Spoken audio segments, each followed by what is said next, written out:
Hello, everyone, and welcome. Once again, we are back after a summer off for Keep Looking Up number 27. Today, we are talking about the upcoming solar eclipse that is going to happen a week from tomorrow of this recording, October 14th.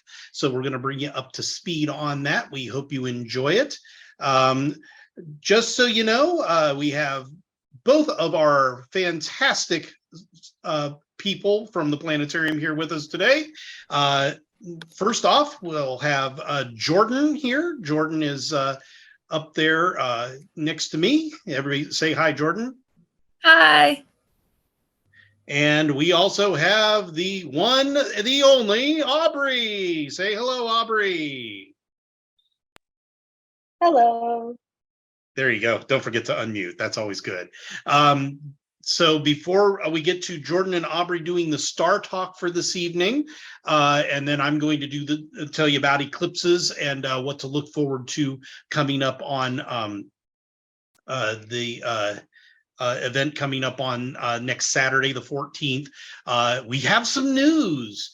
No, they have not started construction yet. Unfortunately, I cannot share that news, but we did finally get an update today. It is a little hard getting information out of the facilities division at YSU. They are very busy people, but we did find out that the design phase is over and they are bidding for our contractors right now. Last we heard, I do not have a firm timeline. It looks like construction is going to begin in December. So they'll be working most of the way through winter and into the spring. We are keeping our fingers crossed that probably mid to late 2024 is when we'll be back to doing stuff live in the planetarium, but that's about as close to a date as I can tell you. I can tell you for certain we are getting a new dome in the planetarium.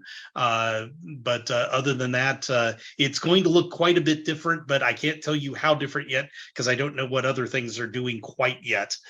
We did have a lot of water damage of very old stuff that's going to need replaced. So we'll work on that. But with that, we're going to be looking at the nighttime sky, stuff you can see outside tonight to start off with. Before we do that, the program we are using to do that is a free planetarium you can find online. It is called Stellarium. Aubrey is going to share that link in our comments for this show, so you can click on that link and go there. We use a downloaded version for what we do. It's a little more functional, but there is an online version as well that you can use. And speaking of our comment section, if you have questions as you're going through, be sure to address them in the comments section. We will get to them. Both Aubrey and Jordan and I are going to be monitoring the comments section, and feel free to add there. And Aubrey and Jordan, I didn't mention this to you. If there's something apropos to what's going on, feel free to break into my talk with the comment, and I'll be happy to answer it at that time, or we'll answer them at the end. So we hope you guys enjoy it. So now I am going to share my screen and put up Stellarium on the screen here. There we go. This is tonight here in Youngstown at 9 o'clock, about an hour from now. Unfortunately, or fortunately, depending on how you look at it, we are well past the autumnal equinox now. So sunset tonight was at 6:57 p.m. So outside right now, we're about as dark as you're going to get. So you can see everything there is to see at 8 o'clock. For the purposes of what we're looking at in the nighttime sky is why we're at 9 o'clock. Now, before I pass it off to Jordan and Aubrey, I do want to point out two very bright objects that are in the evening sky. I am looking out the door right now, and I can't see either of them out there right now. I think the clouds are rolling back in for our rain later tonight. But if you look to the south, at 8 o'clock, dead south, the brightest object down in this part of the sky is a bright golden dot. That is the planet Saturn in the nighttime sky. My absolute favorite thing to look at with the telescope.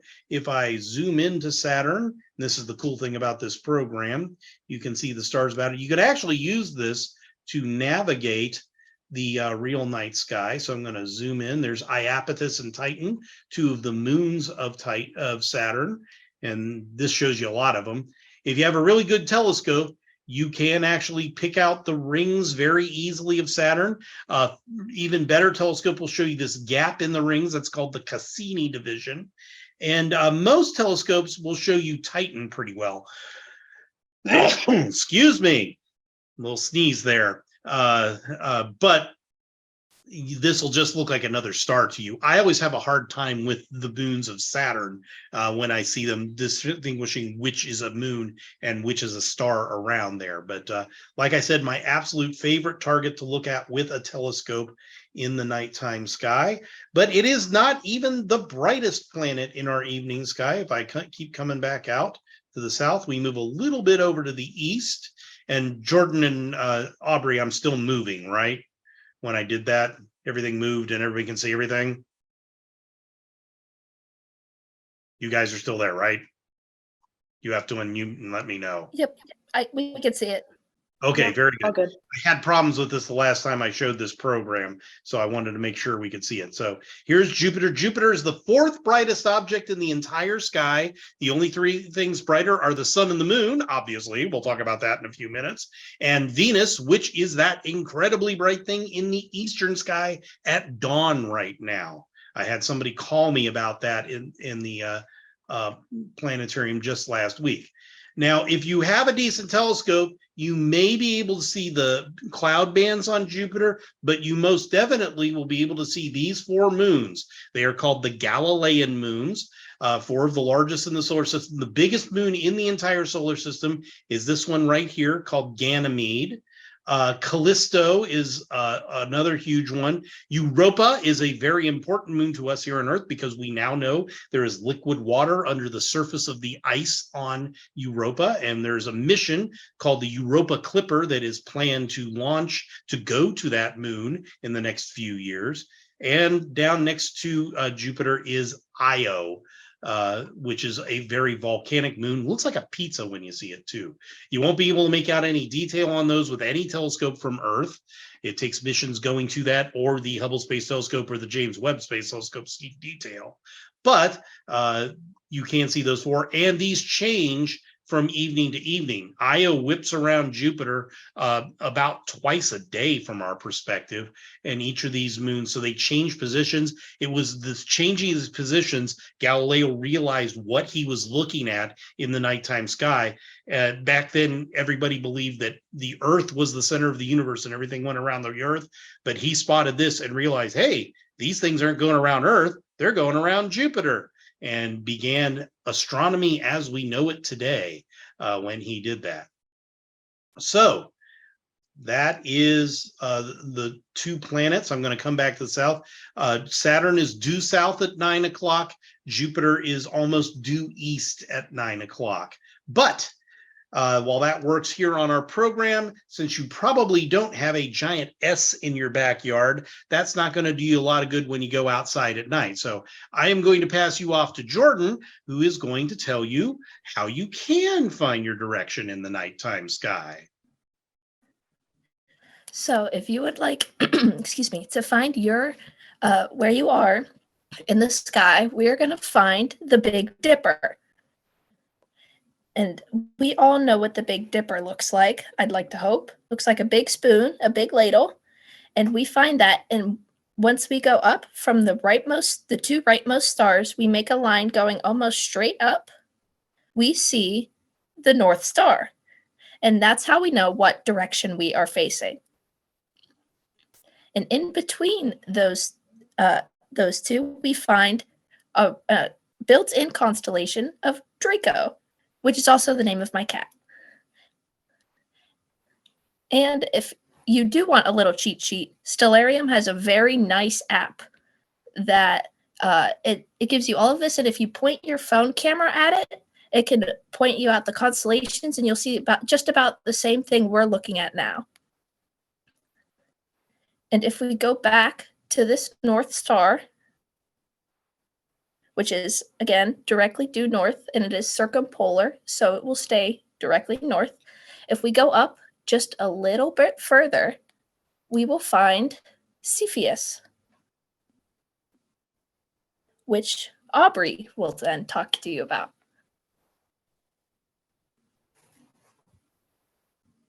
Thank you, Jordan. So yeah, one of the great things about the fall sky is that we can use the Big Dipper and then going up to Polaris to find basically all of the major constellations in our fall sky, especially the ones that I'm going to be talking to you about, because there is a great story that can combine a bunch of them. So yeah, so as we go up from the Big Dipper to Polaris, we're going to keep going up all the way to Cepheus, which kind of looks like an upside down house with 5 major stars. And so that is our King Cepheus. He was a great king of Ethiopia. And of course, we can't forget his beautiful wife, Cassiopeia, who is also in the sky right next to him. She has a very distinct group of stars. It looks like a W or an M, as Kurt is showing you guys. Kind of looks like her throne that she is sitting on. We can kind of see the back of the throne, and then going down to the legs of the throne, making that W or M, depending on which way you're looking at it. So it kind of looks like an M to me, at least in this way. So that is Cassiopeia. And then we can go a bit to our right, keep going for that line from Polaris over to Cassiopeia, and going over to a group of 4 stars that looks like a great square. And so that is the body of the constellation Pegasus, the winged horse. And yes, I do have to say winged because it makes it sound more fancy, especially from Greek mythology. So that is Pegasus. It's also called the Great Square of Autumn. It's a very prominent asterism in our fall sky, same as the Big Dipper is just a very prominent asterism in every season. And then we can go down from Pegasus, take that one star that Kurt is showing us, go all the way, actually, yeah, to the more towards the, what is that, the west, I believe. Sorry, southeast, excuse me. And we can go down and find that there aren't a bunch of stars as we're making a line. However, once we get to the next group of stars, we can find that there is a new constellation called Cetus. Oh, I'm sorry. I got that backwards. I thought you were going the other way. So, oh, sorry. No. Yeah. And so I was Okay, like southeast. So Yeah, we're going sorry. this way. So from that star through that star. Yep. So through those two stars, and then through a kind of blank patch in the sky. And as soon as we get to more stars over there, that is going to be the great constellation of Cetus, the sea monster, who had the head of a dragon, the paws of a lion, and the body of a fish. Very weird mixture of animals. And as we like to say here at the World Beacher Planetarium, if you can see all of that in just a few stars, then congratulations, you have the imagination of a Greek person.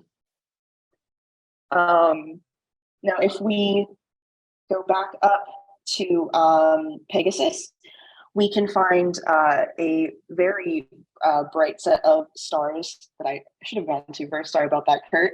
And it kind of looks like a big A in the sky. So how Cassiopeia looked like an M or a W, this one looks like an A, and it actually works out well because that is Andromeda, who was Cepheus's and Cassiopeia's daughter. But as we see her here in this outline, she looks kind of chained up. But before you go there, do you want to show the galaxy? Yeah. Okay. So if we take away that outline, we can kind of see there's like a smudge in between her two arms and kind of like almost in her hand, depending on how you would draw it. So that smudge is actually the Andromeda galaxy. So that is the furthest object in our universe that we can see with the naked eye. It's not even in our galaxy because it's a whole other galaxy that it is actually getting closer to us, but it won't really get super close to us for millions and millions and millions of years. But it is really beautiful to see, especially if you have a telescope. And it's really cool, I think, that you can see it just with the naked eye, even if it does look like a bright smudge. But yeah, so as I was saying, Andromeda kind of looks chained up in that outline, but no one really knows why she's chained, unless you know of the Greek mythology story that I guess we can call it the Clash of the Titans, but it's kind of a combination of different stories. So as I said before, Cepheus and Cassiopeia were the rulers of Ethiopia back in ancient times. And they had their beautiful daughter, Andromeda. And Cassiopeia loved to brag about how beautiful Andromeda was, even saying that she was prettier than the Nereids, which were these weird fish people creatures in the sea, kind of like mermaids, but worse. And so obviously the Nereids, being these magical creatures, they didn't appreciate being called uglier than a human girl. So they went to Poseidon, the god of the sea, also known as Neptune, if we could see that planet, which we cannot at this point in the sky. But they asked him to do something about it. So he sent Cetus, the sea monster, to Ethiopia to terrorize the country. So he would sink ships and drown people and take them off the shore. And eventually, Cassiopeia and Cepheus realized, if this keeps going, we won't have a country to rule. So they went and they said, what can we do to make Cetus go away? And Poseidon said, you can sacrifice your daughter since she was the cause of this problem. So they chained poor Andromeda to a rock on the shore and left her to be eaten by Cetus. But that's part one of our story. Part two goes to one last constellation that we haven't looked at yet, which is the great hero Perseus. And we can kind of go down from Cassiopeia, more down the Milky Way, or even going along Andromeda's stars, and we can find him right there as Kurt is showing us. And he was this great hero, perhaps according to some scholars, the son of Zeus. We don't know for sure, but probably. Either way, he was a great hero, and he was able to make friends with some gods and enemies of other gods. And so one of those allies was fortunately Zeus. So when another god challenged him to, Zeus is the Greek version of Jupiter. Jupiter is the Roman name for the Greek god Zeus, who is king of the skies. My bad. If you guys Handy, can see, isn't I'm it? actually Right wearing there. a Greek mythology shirt too. So, but yeah, so Zeus is right there as well, and it's wonderful because he's part of our story. Yeah, so one of the other gods challenged Perseus to this impossible task that many had failed at before, and that was to kill the dreaded Gorgon Medusa. And you've probably heard of her because she was so ugly. How ugly was she? Was she?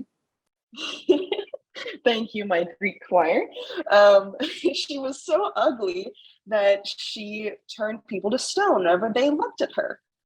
So Zeus, wanting to help out his friend Perseus, gave him a very sharp sword that could cut through basically anything, as well as a very reflective shield, kind of like a mirrored surface.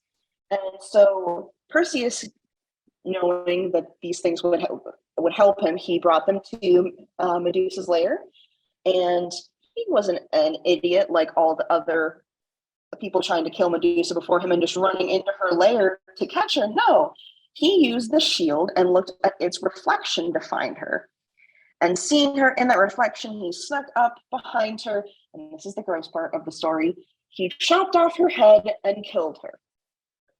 And here's the weirdest part of our story. It's kind of unbelievable, but then again, the Greeks had very crazy imaginations. They say that the blood from Medusa's body and head started to flow down towards the shore that was by her lair. It mixed with the sea foam, and out from that mixture was born Pegasus, the winged horse. I really don't understand how the heck that happens, but then again, the Greeks had strange imaginations. It seems cool in theory, I guess. Anyway, so Perseus took the head of Medusa as a trophy, basically, from his accomplishment, went on Pegasus' back, and flew into the sunset back home to Greece. Now, here's where our stories connect, because on his way back, he flew over Ethiopia, and he looked down at one point, and what did he see but poor Andromeda chained to that rock, about to be eaten by Cetus the sea monster. And as soon as he saw her, of course, he thought she was so beautiful, he fell in love, and being the dashing hero he is, he had to save her and marry her. So he flew down on Pegasus, and he brought out the head of Medusa. Cetus took one look at her head, and he turned to stone. Perseus saved Andromeda. The guy gets the girl. The country was saved from Cetus. Everything was a happily ever after, happy ending, except for those weird Nereid fish people things. And so they were still upset because clearly Cassiopeia and Andromeda hadn't learned their lessons. So they made Poseidon put Cassiopeia into the sky, doomed continue circling around Polaris every single night. And since she is one of those circumpolar constellations, meaning that she does not set below the horizon here in the Northern Hemisphere, she was doomed to never set and just keep spinning and spinning around on her throne. And as one of Kurt's elementary school teacher friends says, Cassiopeia is in an eternal time out. I don't know about you, I would never want to be in an eternal timeout, or even any kind of timeout. So I guess the moral of the story is don't be vain. It seems like it's pretty much it. It is a really cool story. I love talking about the mythology of it and being able to combine all of the different constellations in the fall sky. I hope you've enjoyed my telling of it. I hope I did it justice, since I know Kurt loves telling this story every year. And with that, I will hand it over to him to tell you guys about the eclipse for next week. Yes, before I do that, though, I do want to point out that since she told you that story, you now know Cepheus, Cassiopeia, Andromeda, Pegasus, Perseus, and Cetus, 6 constellations of the fall sky. So very handy story to know. All right, so I'm going to stop that share there, and I'm going to unmute my video so you can see me again. Hi, everybody. Yes, once again, we are having eclipses happen here, and we are going to got to get this thing up and running before I start sharing it with you. There we go, share screen, and I'll share that right there. Okay, so we're going to talk about eclipses, and you can kind of think of this one as a dress rehearsal. It's not going to be that spectacular here in Youngstown this time in October, but we have a huge one coming up on April 8th, 2024. We will in Youngstown itself, we will be at 99.99% coverage of the sun. But in this case, 99% is not good enough. If you go north and west of Youngstown on April 8th, you will be under totality. The moon will completely block out the sun for certain amounts of time. Up by Cleveland, it's about 4 minutes. In Trumbull County, it's about 2 minutes. So we are definitely going to plan an event like we did in 2017 to celebrate that. But let's first talk about what eclipses are. This all has to do with the sun, the earth, and the moon. Now, the moon is about 1/5 the size of the earth, but it orbits about 250,000 miles away from the sun. This picture I have up here is not to scale. The sun is way, way, way bigger than both. You could take 100 Earths and put them in a line to equal the diameter of the sun, to give you some idea of how big the sun is, but it's 93 million miles away from us.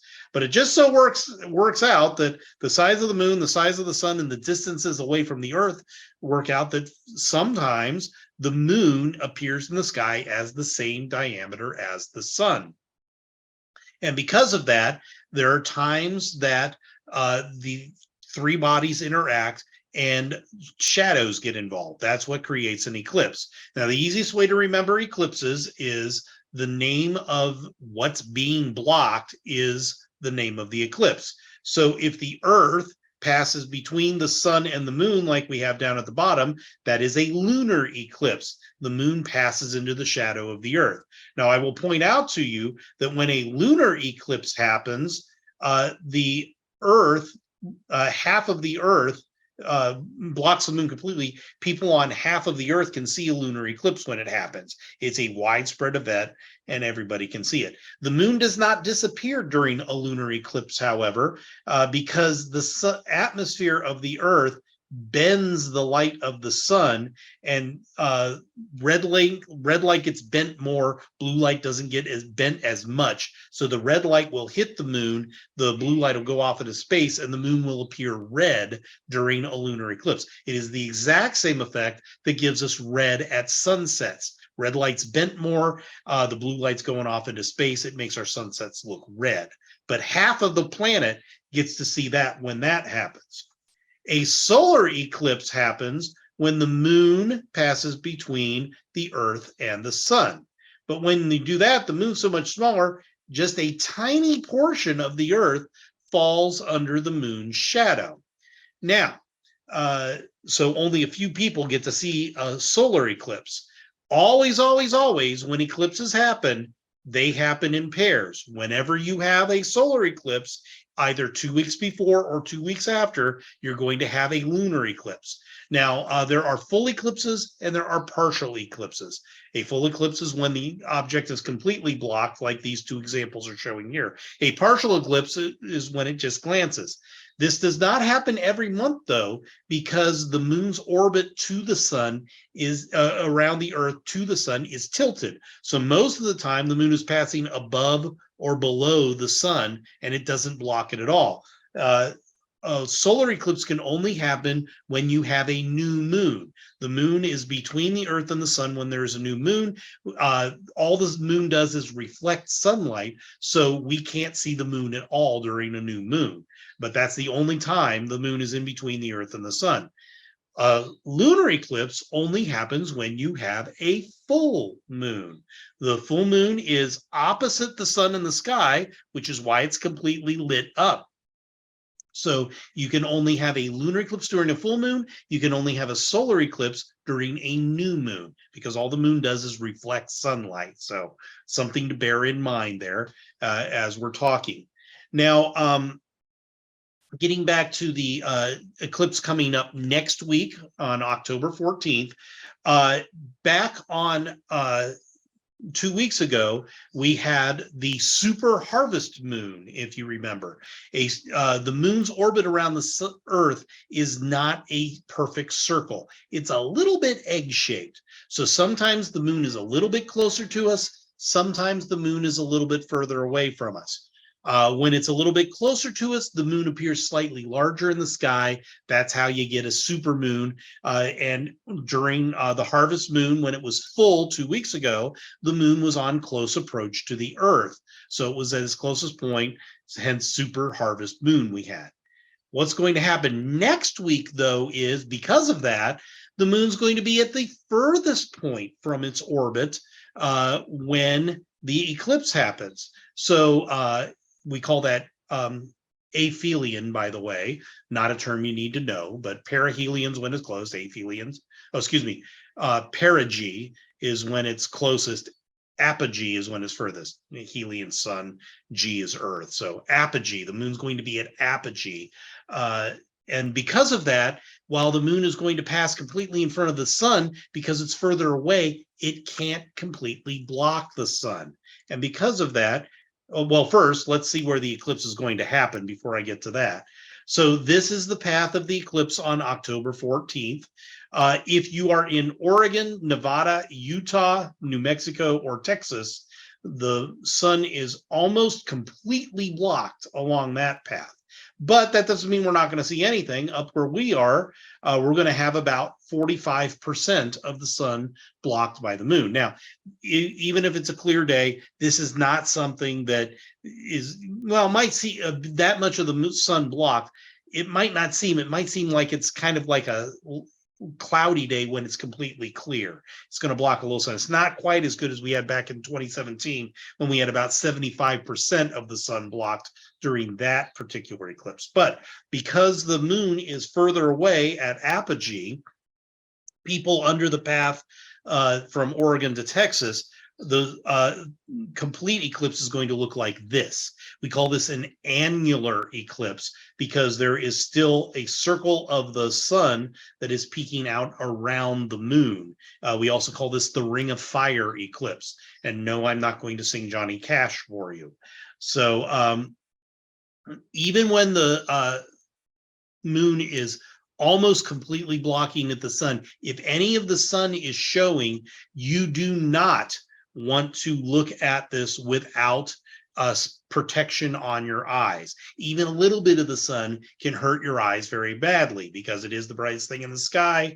You should never, ever, ever look directly at the sun without proper protection. Now, as I said, what we're going to see is going to look more like this here in the valley. So about 45% of the sun is going to be blocked by the moon. And this doesn't happen really fast as we go through. Next week on the 14th, Saturday, it's kind of nice it's on a Saturday, and it's also at a very convenient time of the day. The moon will first start to pass in front of the sun. Its first touch from our point of view is going to be 10 minutes before noon, 11:51 a.m. From then, for about the next hour, it's going to slowly cover more and more and more of the sun. Our maximum coverage here in the valley is going to be at 1:10 p.m. And at that time, about 44% of the sun is going to be covered by the moon. Then the moon will start leaving the face of the sun, and the last touch is going to be at 2:38 p.m. So keep your fingers crossed. I understand the weather's going to be rotten for the first part of next week, but if we get lucky and we get a clear day on Saturday, we should get a very good look at this. Now, as I mentioned, you do not want to look at the sun without proper protection. So I'm going to refer you to this website, which Aubrey is also sharing with you in the comments on Facebook. Don't forget, if you have any questions, just put them in the comments. I'll be happy to answer them for you after we get through this. GreatAmericanEclipse.com. GreatAmericanEclipse.com. Great American Eclipse is one word. This is kind of like a clearinghouse from the astronomical. It's the AAS, which is the governing body of astronomy. The American Astronomical Society. It's been a long day. Sorry about that. The American Astronomical Society is the clearinghouse for all things astronomy for us. And if you're going to need a pair of these if you want to look at this eclipse. The good thing is, if you get these eclipse shades for this particular eclipse, they're still going to be good in April. If you still have eclipse shades left from 2017, these things do deteriorate. Do not use eclipse shades from 2017. That's 7 years, that's 6 years. It's too long. They're going to deteriorate. You can get your eyes hurt. You want to make sure they aren't damaged as well. You can also get these if they can't get them to you fast enough from GreatAmericanEclipse.com. You can also get these on places like Amazon, but you need to be careful if you do that. You need to make sure in the description you see the word ISO certified. Those are certified to protect your eyes. There are fly-by-night companies out there that are making El Cheapo solar eclipse glasses to bilk you out of your money. They use something cheap like Mylar. If they are not ISO certified, they are not safe to use for this thing. By the way, any tradesmen out there who might have a welding mask, welding masks also work well for this as well. Now, these things aren't super expensive. If you order a single pair, I'm seeing them go for about $10 a pair out there. If you are a teacher or somebody and you're getting a group, the more you get, the cheaper they become. We are stocking up for April. We have over 1,000 now, and we're getting them for about $3 a pair because we're buying them in lots of about 300 or 400 at a time. So that's your kind of range, $3 to $10.